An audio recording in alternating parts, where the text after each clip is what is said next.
Welcome back to the Mailrite Show, ladies and gentlemen. Today's episode is number 318. We've done this 318 times. Today, we are really super excited to have Brad Sugars with us, who is the CEO and founder of ActionCOACH. I would normally do my big rundown, but John has cut me off the last couple times. So, Brad, I'm going to hand it right over. I'm going to hand it over to you and just ask you to introduce yourself to our audience. You know, it's interesting. I believe this is the second time we've done this together, guys. So, yeah. And when are we married? But... Yeah. It's like, do we need to reintroduce? Yes, we should. You know, I'm most known as the CEO and founder of ActionCOACH because we're the biggest business coaching company in the world. About what are we now? Just over 1,100 offices in 83 countries, teaching business, coaching business owners and C-level executives on how to do better business. So that's sort of where I get most known. That and the books. After 17 books, 4 bestsellers, you kind of, some of them get sold out there, you know. So I ran into someone the other day and said, I got all 17 of your books. And it was like, yeah, you're the one. Thanks. That's pretty brilliant. So today we're going to, and John, why don't you go ahead and introduce yourself and I'll talk about what we're going to talk about. Right, thanks, Robert. I'm the founder of Mailrite. We build great-looking websites on WordPress that you're not leasing, you own it. Plus, we got a suite of tools that will get you quality leads. Back over to you, Robert. So we are lucky to be speaking to somebody who's helped hundreds, if not thousands, maybe even tens of thousands of people build businesses. That's something that Brad has done in his current role as the CEO of ActionCOACH. So he's agreed to talk to us today about, first, why marketing is so important, and then second, just to build up the anticipation a little bit, we're also going to talk about the difference between being an employee and an entrepreneur, which are both subjects that he's talked about a lot and has agreed to talk to us today. So why don't you kick us off with why you feel marketing is so important, Brad?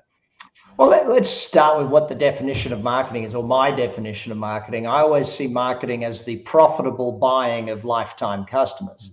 So when we use those terms and we sort of break it down, profitable meaning the amount of money we put into marketing is less than the amount of profit we make out of the sales, or lifetime sales. The second part, buying customers, wrote a whole book on that one, now in its second release. But the point of that is, if I put 1,000 into advertising or marketing and I get 10 new customers, I just spend $100 to buy each one of them. You have to buy customers if you want growth. You can't just expect them to show up. You've got to do the marketing to buy the customers. And whether that's your website, as Jonathan talks about all the time, that, you know, your website is buying customers. How much money you put into SEO, how much money you put into Google Ads, you know, all of these different aspects is buying customers. And then the lifetime aspect, you've always got to consider the lifetime value of a customer. Yes, they only make a real estate transaction every 3 to 7 years, but the average person's forgotten the realtor that sold them the house by the time they go to sell it and they start looking elsewhere. So, you know, you've got to make sure we're on that lifetime thing. Where Jonathan and I was doing a chat the other day, we're talking about what I call raise your hand marketing. And this is where a lot of people, they don't get social media marketing right. So instead of, like, they just got a new listing, and they think that the most important thing is to throw that listing up on their social media and let everybody take a look at these beautiful photos. No, your job is to find out who's interested. Your job is to find out who's interested in buying right now, and to get them to raise their hand. So what if instead of just throwing that listing up, hey, just listed a beautiful 4-bedroom home in XYZ suburb. It's priced at around this. If you want to see the pictures, I haven't put them up yet, but type 4-bedroom below and I'll get you the link as soon as I've got it up. And so, you know, you get 10 people put their, first of all, it affects the algorithm because you got 10 people typing their name below or typing something below that you reply to, but you're also getting the people to raise their hand that are interested. So now you can have conversations. The opening of conversations is a big part of what social media is today, you know, and that's where most people fail, because If you look at marketing, it's about target, offer, and copy. Who's your target audience? What's your offer? And then what's the languaging and the wording and the pictures that you use to do that? What's missing in about 99% of social media posts today is the offer. There's no call to action. There's no, connect with us if you want this free report. Hey, just finished my latest webinar. Like when this podcast is finished, guys, my team will put this podcast up, not by putting a link to the podcast. They'll put up a thing. Hey, just did this amazing podcast with Robert and Jonathan. You wouldn't believe some of the stuff we got to talk about in there about marketing and about the difference between being an employee and being an entrepreneur. Such phenomenal questions the guys asked. If you'd like a copy, DM me your email or shoot me your email or type podcast below. And all of a sudden, I'll get 100 people asking for the podcast. I'll shoot them a note saying, hey, send me your best email that we can send it to. Boom. Now I've got their email address. I've got them following me on social media. I've got them connected. I've kicked up the algorithm on my post. And yeah, okay, some people might not do that, but at least I've now got 100 conversations going that I didn't have the day before. And I've got people interested in those sorts of things. So if you were going to talk to any new business owner, anybody at all that owns a business of any kind, because that's going to be a theme I'm going to hammer home this particular show, because I believe strongly that real estate agents are business owners. I think that John and I don't talk about that nearly enough. That's a starting philosophy. So you're a business owner. You're bought in. You're like, okay, Brad, I hear you. You're absolutely correct. I need to buy my customers. I've read all 17 of your books. Yes, I'm the guy. So how much would you, because you also own a business, you've owned more than one, if I remember correctly from our show like a year ago. Well, it was 9 a year ago. It's 11 now. So yeah, I sold one and bought 3. So okay, all right. So then my question to you is, how much do you set aside for marketing? Like how much, as a small entrepreneur getting something started, as a established entrepreneur trying to run something and make it bigger? How do you do that? So let's go back the other way. Let's start with the end in mind. We don't set a marketing budget. We set goals for our business. So let's imagine you want to acquire, I don't know, you say you wanted to acquire 10 customers per month because that was the ideal number for your business. Where I learned this when I used to have a dog food business, and we put a new van on the road. Each van could handle 60 customers in its first week and then 60. So I had to buy 60 customers to get that van operational. So let's imagine for your business, you wanted to buy 10 new customers a week. This is how you start working what the budget needs to be.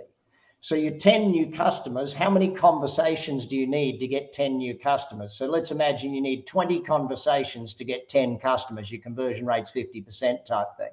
So then you work out, well, okay, what does it take for me to get 20 conversations? To get 20 conversations, I need 40 people to actually raise their hand or write in or call in or do something. So, okay, I get to get 40 people to raise their hand and identify themselves as a prospect for my business. To get 40 raised hands, I need to do 30 ads, or I need to do 20 posts, or I need to have this, this, and this. And so you work your way backwards from the actual number you need to what you need to do. And let's say you work out that every time you run an ad, it eventually ends up in one sale. Okay, so you sit back and you go, okay, so I need to, if I want 10 new customers, I got to run 10 new ads. An ad cost me $1,000, so I got to have 10,000 out in order to bring in 10 new customers. Now, in an ideal world, and I go back, Robert, to my dog food business. In my dog food business, our brand new customers spend $108 with us on the first sale. So first sale was 6 weeks worth of dog food. Then we re-delivered every 6 weeks, okay? Out of that $108, $38 was gross profit to me, all right? So how much could I afford to spend to buy customers if I wanted to make a profit on the first sale? $37.99. Now, I was buying customers. My radio ads bought me customers for $24. My newspaper ads were buying me customers for around $28. So different things were buying me customers, but every time, if I put out 24 on a radio ad and I got back 38, how many radio ads do I want to run? As many as I need to get my 60 customers, if that makes sense. Sure. You know? So it's that philosophy of, instead of thinking about what does my marketing budget need to be, how much growth do I want to have? In order to attain that growth, I need X number of leads, X number of conversations, Y number of prospects. To get Y number of prospects, I got to do A, B, C, and D. And that's where your budget comes from. So it's really about beginning with the end in mind, as Covey used to teach us. Yeah. Or Zig Ziglar before him with breaking it down to the ridiculous, which is exactly what you just did, step by step. As a matter of fact, that reminds me very, very much of something that I paid a lot of money back when there was still cassette tapes. I paid a ridiculous amount of money to listen to that exact thing that you just did on a podcast for free. You know, John, the interesting thing behind that is I still have tape sets in my museum at my office of all my original tapes that I put out. So there you go, the 50 plus crowd that had taped cassettes. Like my kids, I tell my kids, oh, it was on a CD, and they look at me, what's a CD? You know, it's a round iPad. right. John? Yeah, I totally, obviously, it was fantastic to listen to you say that, Brad, you know, because your knowledge is so evident. If you were real estate, you know, let's say you lost everything, something happened, and you had like $5,000 in your bank account, and you just had to start over again, and you decided you're going to be a real estate agent. What would you, with your, let's say you got 10,000 in your bank account, and you've got registered, and you're a real estate agent, and you're looking at your first. So I'm going to use half of that to go and get the training and get my license. Absolutely. So there's that part done. I'm already done. I've blown the $5,000 on my training and all of that sort of stuff. You know, what I would first of all do is I'd move to the richest area in town. That would be the first thing I would do, because I'm not going to sell, you know, $100,000 homes. I'm going to sell $100 million homes. That's my goal first and foremost. If I go into any business, I want to be the highest priced person in town. I want to be making the most for every deal I do, because, you know, you can sell a $2 hamburger or you can sell a $20 hamburger. Which one do you want to sell? There's still hamburgers. The food cost is going to be double for a $20 hamburger than it is for a $2 hamburger, but you're going to make so much more profit. So that's the first thing I'm doing. Second thing I'm going to do is I'm going to get out there and network my tail off. I'm going to go and meet every single person I possibly can. Hopefully, if everything went to the toilet and back from a financial viewpoint, I didn't lose my wife, and I'd make sure my wife was out there networking her butt off and getting me as many leads as she could as well. I would make sure my kids were in a school where I could network my tail off as well, because I would know that the more people I know, the more chance I have of getting a listing. The next thing I'd be doing is I'd be writing some books or recording some videos or doing some stuff to create content online. What most real estate agents don't get is that you need to be an expert in order for people to trust you. You want people to trust you, be the expert, be that person that everyone can go to. And you don't have to create content around real estate. You can create content. Like I live here in Las Vegas. A good real estate agent will have a website that they will have created. And most probably, Jonathan, what you're on WordPress? Yeah, I would have probably also gone to WordPress school, because I lost all $5,000 in my training. I couldn't afford Jonathan yet, but I would go out there and learn WordPress. Oh, we're very reasonable for what we offer. Right. You know, I would take that's what I'd do, John. I'd take my $5,000, I'd invest it in a WordPress website with you. That's what I'd do. No. So I would do a blog. Very wise, Brad. You know, I'm warming to you as the seconds go by, Brad. He's going to cut that segment out of this video and place that on his website. Great minds work alike. Yeah. Right. So I would create a blog, and I would be doing a blog every single day. If I was in Las Vegas, I'd be, you know, the 20 things you need to know to move to Las Vegas, the 10 best schools in Vegas, the 100 best streets in Vegas, the 4 best suburbs in Vegas. You know, I'd be doing that as my blog. Now, every social media that I do, I would be putting a social media post up. Hey, just finished a blog on the 10 best places to have a birthday for your kids in Las Vegas. Type birthday below if you want the link. you know, and that way I'd be getting more and more and more people. I want everyone finding me when they're looking for things in Vegas, because people don't look for real estate just on its own. If I'm moving to a city, which the vast majority of real estate transactions in many states today are people moving to the city, if you're not providing me information. So I don't just look up the city. I don't just look up real estate. I look up the 20 best suburbs in that city. I look up the 10 best schools in that city. I look up, you know what I mean? I'm not just looking up that thing. So when you want a prospect to find you, what you do is you think in the mind of the prospect, right? What is the prospect actually contemplating?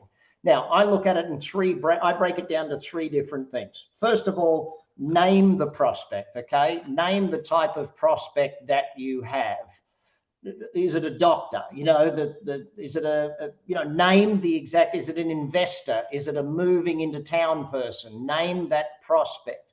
Like for me as a business coach teaching people business, I might do a piece of content just for medical doctors, you know, and it's just how to run your practice type thing. I might do something just for realtors, how to run your real estate business type thing, you know, and so you name the audience. The second thing is think of the problem of your audience, right? What's the audience's biggest problems? What are the top 10 problems right now that people are finding in real estate?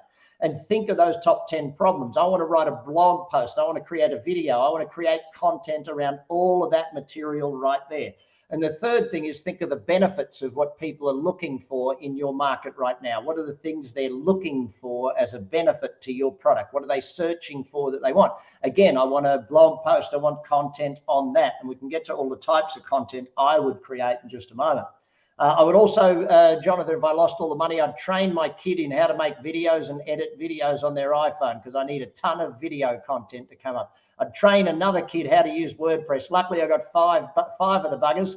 So, you know, it'd be kids would all be working for me. That's what would be happening. You've got your own Aussie football team there. Not quite enough, but, you know, we're getting close to a cricket team. So what I would then do with all of those things, I would reverse engineer them. I'd go onto Google Analytics and say, here's the 10 problems my customer is looking for. I put those into Google Analytics and search what are the things that people are searching for on this subject. And Google will give me another 10 things to write blog posts or do videos about.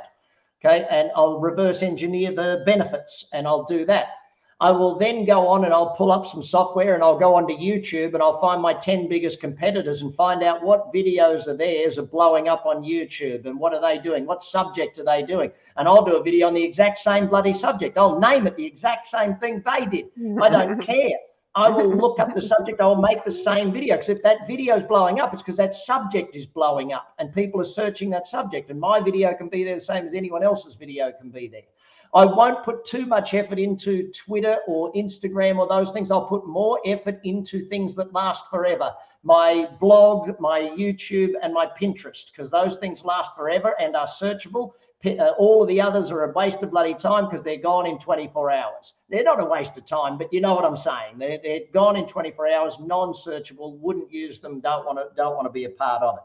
So reverse engineer that. That gives me now 100 topics to write on, right? I've got 100 topics. I'm going to do an ebook. I'm going to do a guide. I'm going to do an infographic. I'm going to do a white paper. I'm going to do a blog article. I'm going to do a video on it. I'm going to do the 11 things you've got to think about if you want this. I'm going to cut those 11 things up into 11 different things. I'm going to make memes out of every video I did.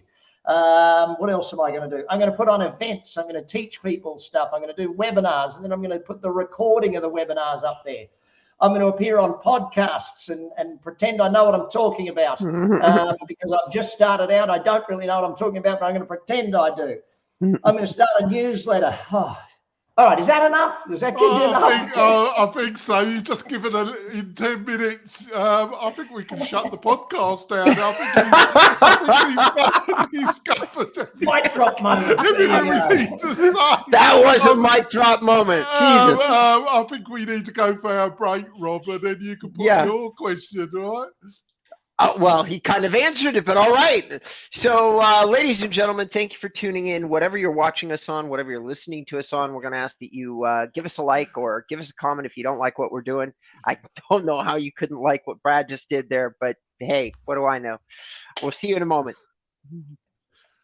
I gotta say, Brad, I love it because it's always great to have a really great guest on the show because just this, not recently, but maybe we've had some difficult ones, but it's just great talking to you.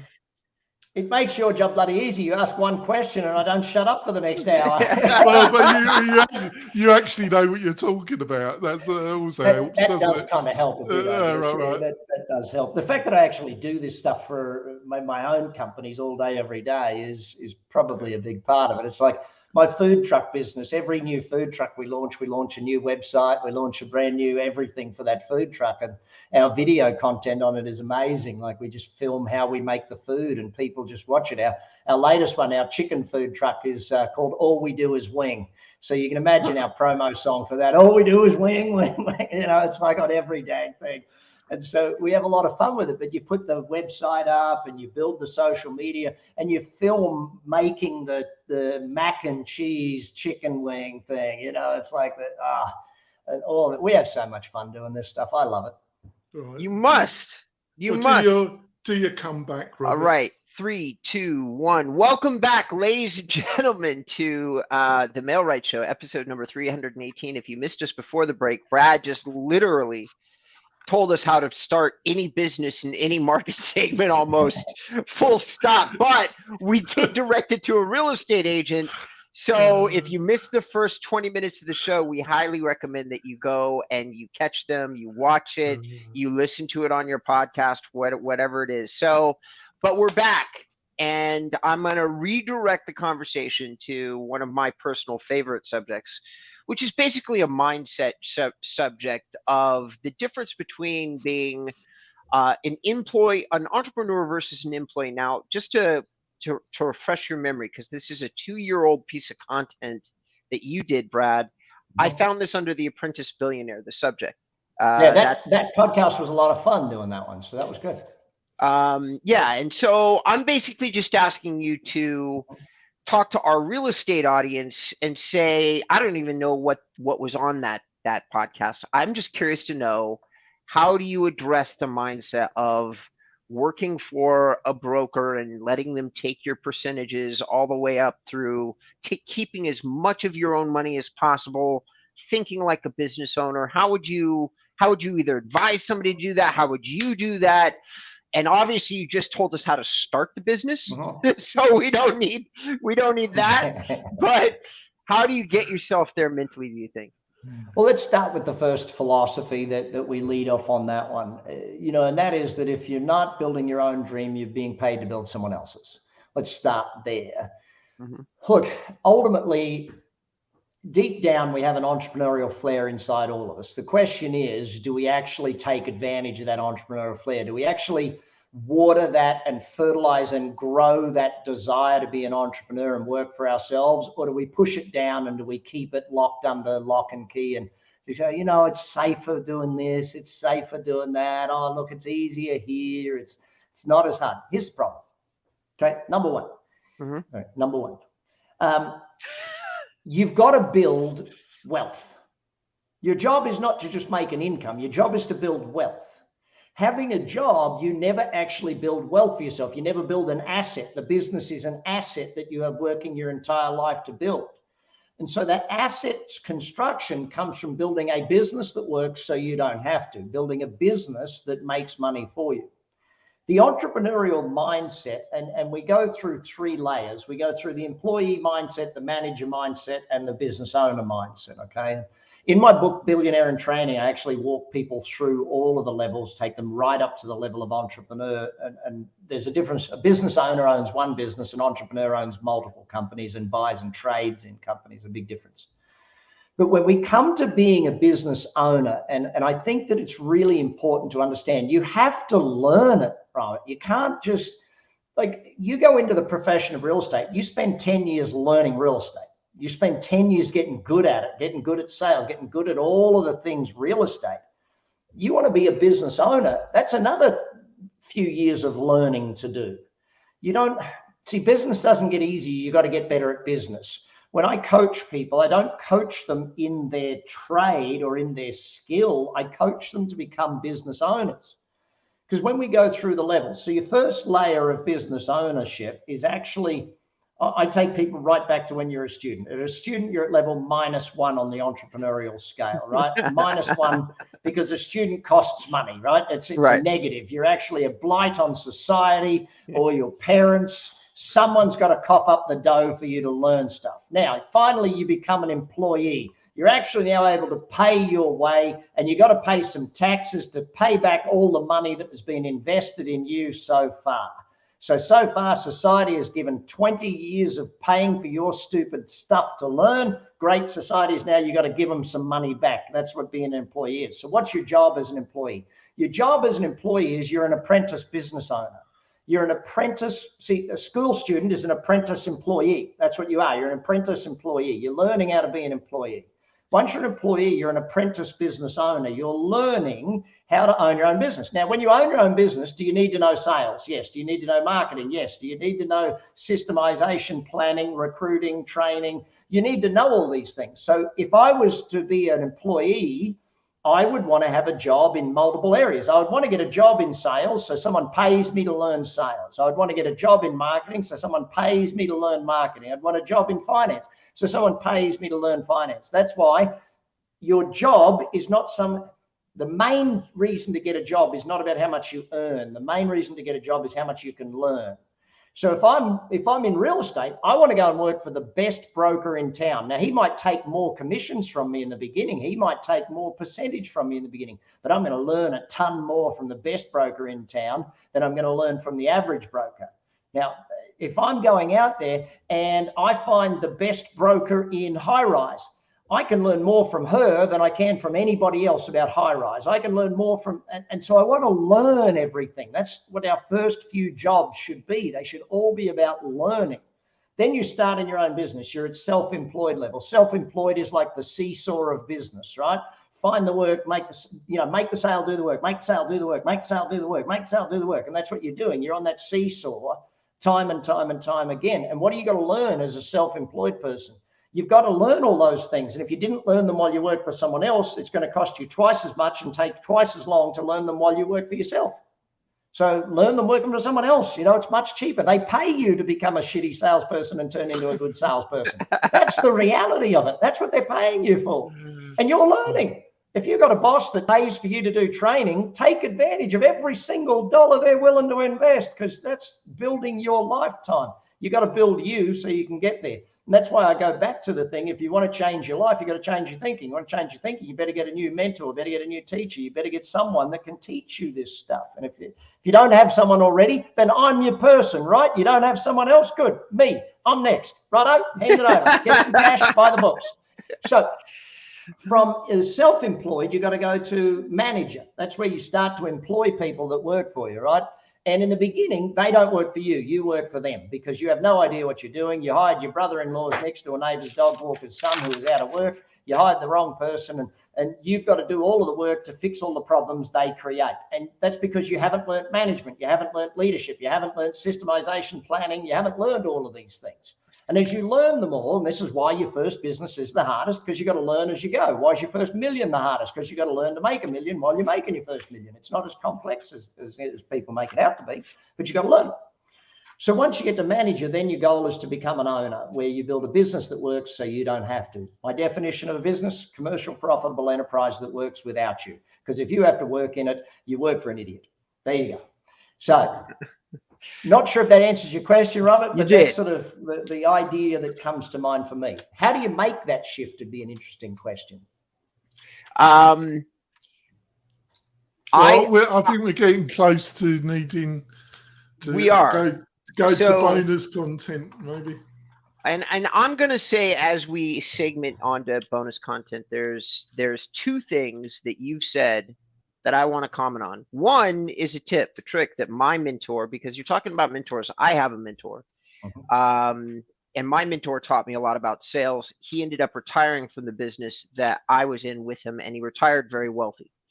But he then decided that he didn't want to sit around doing nothing, got a real estate license, and he immediately, with no pause or pivot, started to organically generate high value leads in Malibu, California for real estate. Now, I know how he did that. And you touched on it just briefly.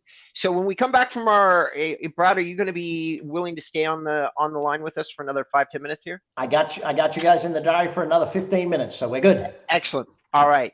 So ladies and gentlemen, stay tuned for the YouTube version of this. Go to YouTube/male-right.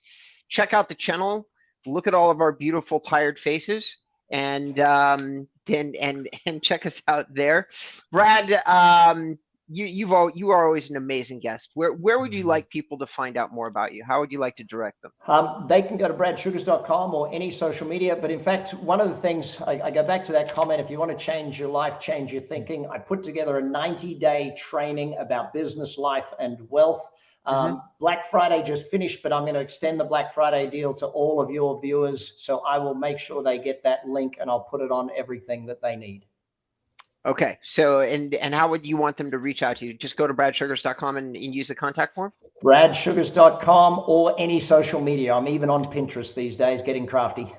Okay. So guys, when you go to Brad's social media channels, make sure that you mention the Male Rights Show so he knows to proffer you that extension on his 90-day program.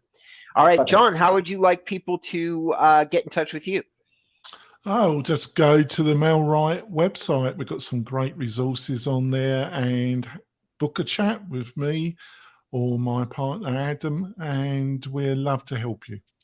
And ladies and gentlemen, I've done every single thing that Brad says. You can find all of my content, of which I have copious amounts, on my website, inboundrem.com, video content, blog content, memes, you name it, it's all there.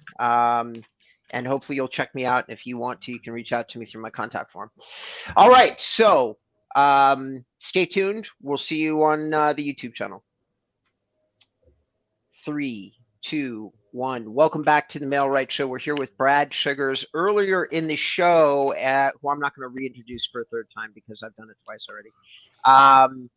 Earlier in the show, Brad was talking about all the things that he would do if he started off. And by the way, if you didn't catch that, you really need to check it out because he offered a lot of value in the first 20 minutes of the show.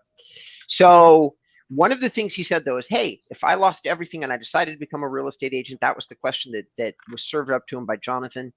He was like, how would you do that? He was running through all these different things that he would do, these networking things. So I have a mentor that retired, a wealthy man, out of selling consumable supplies to big businesses in the computer peripheries segment.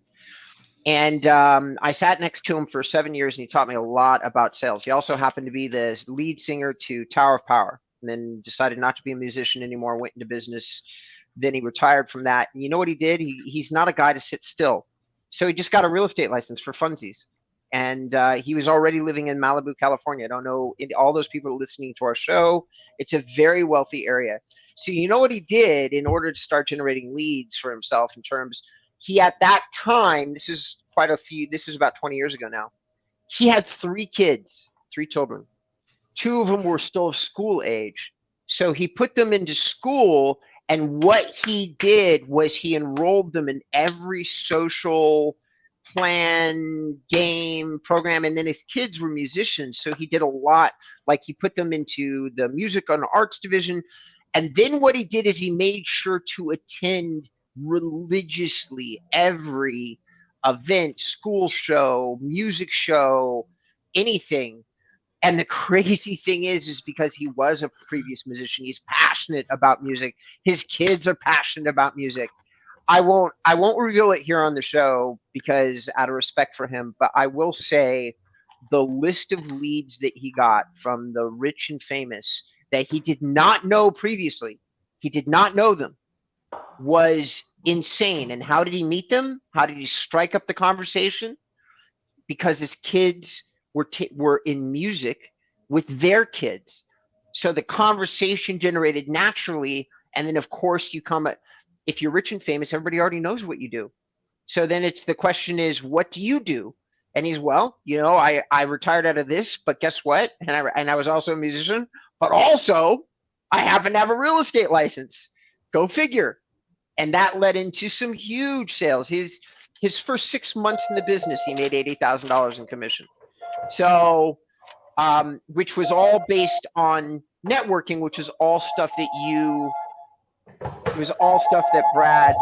That's a lead, actually. Yeah. That was all stuff that Brad commented on. So that's my little addition to the show in terms of a hot tip. I think that kids are a natural bridge So your in tip networking. is to pop.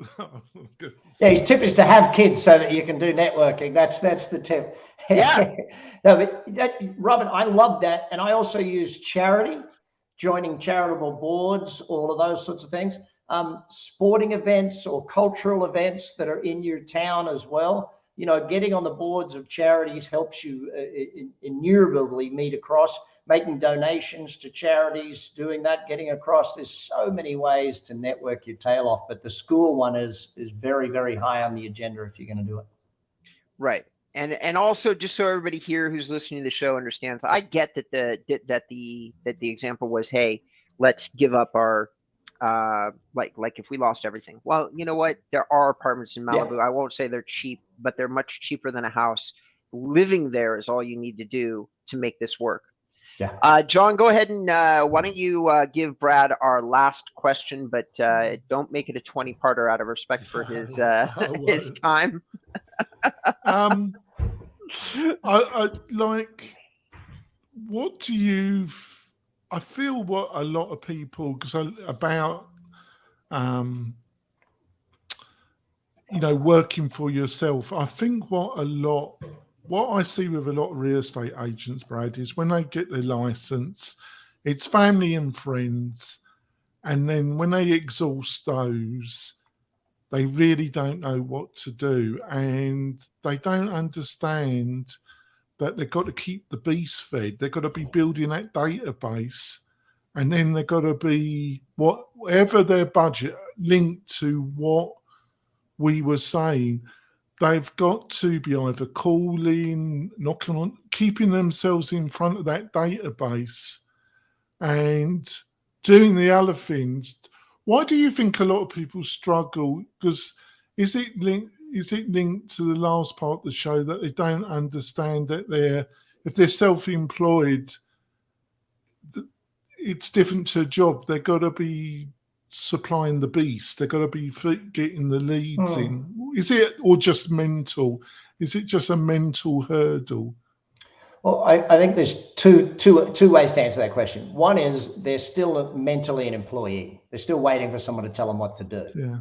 You know, and a lot of people fail in business because they're still waiting for someone to tell them what to do. They're not taking ownership of it and being the business owner who knows that, you know, I've got to have that self-discipline. I got to do that side of that thing.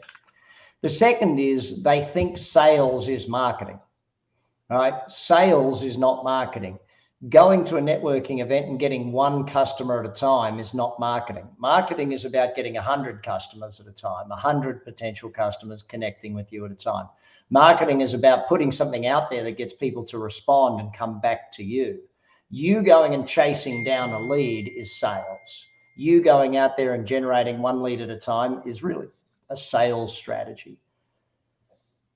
I see that when I look at people understanding marketing, there's one fundamental flaw in their head, and that is they think marketing is an expense. Yeah. They believe, I'm an accountant by training. Where does marketing go? It goes in the expense column. Okay, great. Here's the problem with that level of thinking. That level of thinking means you don't understand the math of business. Business is about buying customers profitably. If I invest in marketing, because marketing is an investment, like how good an investment was marketing for me back in my dog food business. I put out $28 and I get back $38 in profit for every 28 I put out. Now, if you went to the bank, Jonathan, and said, hey, here's 28, and the bank gave you back 38 within 30 days, how often would you give the bank 28? All day. Every lot of 28 you had, you'd give to that bank. And so marketing, when it's truly learned, is understood to be an investment. And without that investment, a business can't grow. You know, I teach my 5 ways formula of marketing in all my books, and ultimately it takes people down that path of learn to multiply your profits, learn how to do that stuff. That's why for me, when I hit 50 and I recorded everything, I recorded 30 days on business and 30 days on life and 30 days on wealth. It's 30 minutes a day for 30 days on business. When I recorded all of my 30 years business experience into one thing, and then all of my life success principles into one thing, and then all of the stuff I've learned on wealth over 30 years of investing into one thing, I sat down and said, you know what, I'm pretty dang happy about having recorded all of that information so that people can just get it. And, you know, you guys know me. This is my second time on here. I forget what number my first one was, but, you know, when I sit down and we took 10 minutes there where we talked about marketing, I'm pretty sure I taught people more in 10 minutes of how to start a business with marketing than they could learn in 100 hours of reading books and stuff. And it's not because I'm not trying to impress people. I'm trying to impress upon people. When you learn from someone who actually does this stuff for a living, like I run my own companies. That's what I do. That's how you get real success. You follow the right people. I just got one quick follow-through question. It's a real quick one. Why is Australian football so violent, Brad? We're convicts, mate. We're convicts.